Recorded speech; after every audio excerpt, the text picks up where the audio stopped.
2019 నుంచి 2024 వరకు మా అందరి ఆకాంక్ష ఒకటే. ఆంధ్రప్రదేశ్లో ఉన్న కోట్లాది మంది ప్రజలు 5 కోట్ల మంది ప్రజలు బాగుండాలి. యువతకు ఉపాధి అవకాశాలు రావాలి. పల్లెల్లో వెలుగు రావాలి. దీనికి కూటమి పార్టీలకు అతీతంగా తెలుగుదేశం పార్టీ, జనసేన, భారతీయ జనతా పార్టీ అందరం సమిష్టిగా వచ్చి నిలబడ్డాం. ఆ రోజు మేము గెలుస్తామో లేదో తెలీదు, ఓడిపోవచ్చు కూడా. కానీ ఎందుకు నిలబడ్డామంటే తప్పులు జరుగుతున్నప్పుడు, ప్రజలు కష్టాలు ఉన్నప్పుడు నువ్వేంటో అదే నీ నైజం అని చెప్తారు. అందుకని మేము అన్నిటికీ ఎదుర్కొని దెబ్బలు తిని నిలబడి ఈ రోజున 4,500 కోట్ల రూపాయలు పనులు నరేగా జాతీయ ఉపాధి హామీ కింద పనులు మొదలుపెట్టామంటే ఇక్కడ వేదిక పైన ఉన్న నాయకుల పోరాట స్ఫూర్తికి మనస్ఫూర్తిగా నా కృతజ్ఞతలు, ధన్యవాదాలు తెలియజేసుకుంటాను. రాష్ట్రానికి మొదటి రోజు నుంచి చెప్తా ఉన్నాను, చాలా సంవత్సరాలు 2014 నుంచి చెప్తా ఉన్నాను, చాలా బలమైన నాయకత్వం కావాలి. అది కూడా అనుభవం ఉన్న వ్యక్తులు కావాలి. ప్రతి సభలో కూడా గౌరవ ముఖ్యమంత్రి శ్రీ నారా చంద్రబాబు నాయుడు గారి గురించి ఎందుకు ప్రస్తావిస్తానంటే ఆయనకున్న అపారమైన అనుభవం, ఆయనకున్న అపారమైన పరిపాలన అనుభవం రాష్ట్రానికి చాలా బలమైంది. అందుకని ప్రత్యేకించి ఒక నాయకుడి తాలూకు కష్టం, అనుభవం మనం దాన్ని రాష్ట్రానికి, రాష్ట్ర శ్రేయస్సుకి ఉపయోగించుకోకపోతే మనం తప్పు చేసిన వాళ్ళం అవుతాం. అందుకని ఆ రోజు నేను తీసుకున్న నిర్ణయం, తెలుగుదేశం జనసేన కలిపెళ్ళాలి అని ఆ రోజు నేను తీసుకున్న నిర్ణయం ఈ రోజు దీనికి ఈ కార్యక్రమం రూపంలో చూస్తుంటే ఆ రోజు మేము తీసుకున్న నిర్ణయం చాలా చాలా సరైంది అని బలంగా ఇంకొకసారి అనిపిస్తూ ఉంటుంది. అలాగే కేంద్ర నాయకులు, ప్రధానమంత్రి గారు నరేంద్ర మోదీ గారి ఆశీస్సులు, భారతీయ జనతా పార్టీ నాయకుల బలం, ఇవన్నీ కూడా ఈ రోజున కూటమి ప్రభుత్వానికి 164 మంది శాసనసభ్యులు, 21 మంది పార్లమెంట్ సభ్యులు మీ ముందుకు వచ్చామంటే మేము బలంగా నిలబడి ఉన్నాం రాష్ట్ర శ్రేయస్సు కోసం. ఈ రోజున 5 సంవత్సరాల పాలనలో నాకు ఎప్పుడు గత ప్రభుత్వాన్ని పదే పదే విమర్శించడం నాకు కూడా ఇష్టం ఉంది. కానీ ఒకసారి చెప్పకపోతే ఏమవుద్దంటే మేము ఏం చేస్తున్నామో తెలియాలంటే ఒకసారి కంపారిటివ్ డిగ్రీ కావాలి. ఒకసారి సారూప్యత మన కంపారిజన్ ఉంటే మనకు అర్థమవుతూ ఉంటుంది.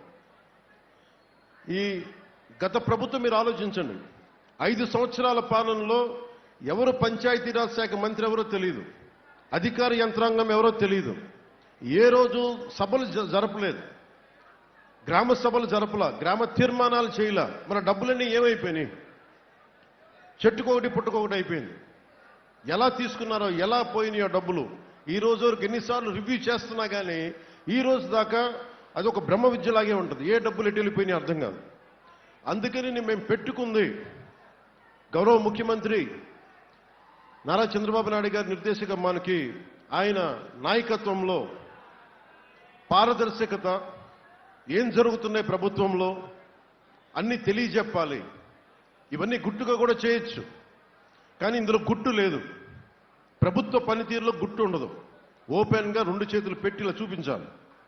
దాంట్లో భాగంగానే ఈ గ్రామ సభల్లో తీర్మానాలు కూడా 30,000 పనులు, 4,500 కోట్ల రూపాయలు విలువైన పనులు, ఇవేవి కూడా నాయకులు తీర్మానం చేసినవి కాదు. ఒక తెలుగుదేశమో, ఒక జనసేననో, లేదంటే భారతీయ జనతా పార్టీ, ఎన్డీఏ కూటమి నాయకులు చేసింది కాదు. ప్రజలు వారి పంచాయతీల కోసం, వారి గ్రామాల కోసం వాళ్ళు తీర్మానం చేసుకుంది.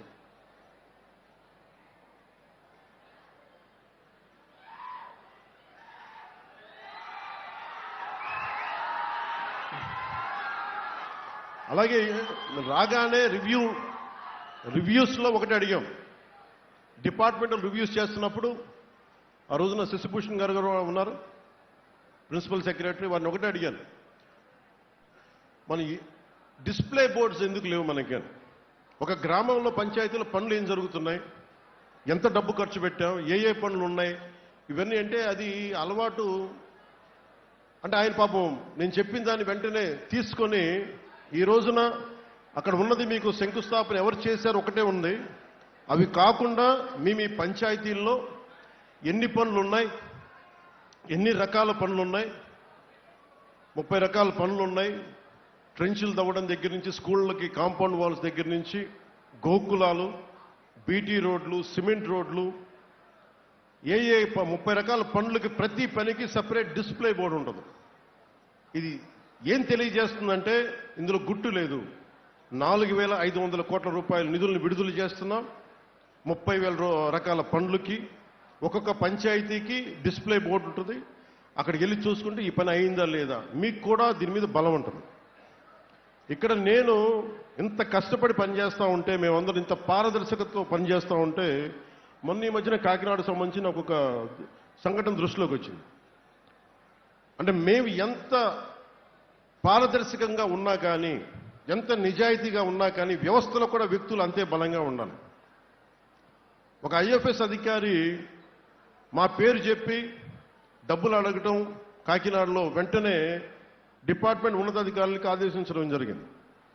ఆ వ్యక్తిని విచారణ జరిపించండి, అవసరమైతే సస్పెండ్ చేయండి అని. అంటే మేము ఇంత పారదర్శకతతో పనిచేస్తున్నాం. ఇది ఎలా బయటకు వచ్చింది? ప్రజలు మీలాగా ప్రజలు తప్పు చేస్తున్నాడు, మమ్మల్ని మీరు అర్థం చేసుకున్నారు. ఈ ప్రభుత్వం మంచి ప్రభుత్వం, ఇది లంచాల ప్రభుత్వం కాదు, ఇది నిలబడే ప్రభుత్వం ఇది అని మీరు అర్థం చేసుకున్న ఎవ్వరు లంచగొండితనం చూపించినా వెంటనే మా డిప్యూటీ సీఎం పేషీ దగ్గరికి తీసుకొచ్చారు, నా దృష్టికి తీసుకొచ్చారు. వెంటనే చర్యల కోసం ఆదేశించడం అయింది. అవసరమైతే ఆ వ్యక్తిని సస్పెండ్ చేయండి. ఎందుకంటే మా ప్రభుత్వానికి అలాంటి వ్యక్తులు ప్రమేయం వద్దు, అలాంటి అధికారులు మాకు వద్దు. ఎందుకంటే మేము ప్రజల కోసం వచ్చాం, మేము నిలబడ్డాం, కష్టపడ్డాం.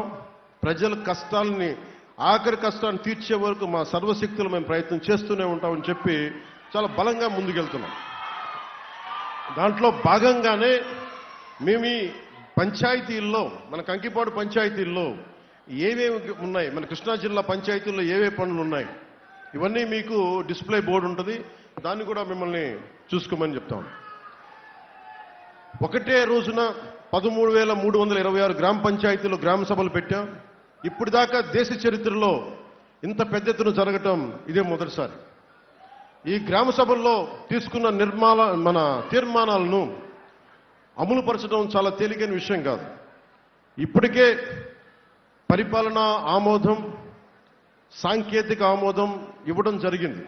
దీనికి సంబంధించి ఒకటే రోజు రాష్ట్ర వ్యాప్తంగా ప్రతి గ్రామంలో కూడా ఏ తీర్మానాలైతే మనం అక్టోబర్ 23న పెట్టామో ఈ రోజున అన్ని గ్రామ పంచాయతీ వారోత్సవాల్లో 30,000 పనులు, 4,500 కోట్ల రూపాయలతో జరగబోతుంది. పంచాయతీరాజ్ మరియు గ్రామీణాభివృద్ధి శాఖ పలు డిపార్ట్మెంట్స్ తోటి సమన్వయం చేసుకోవాలి.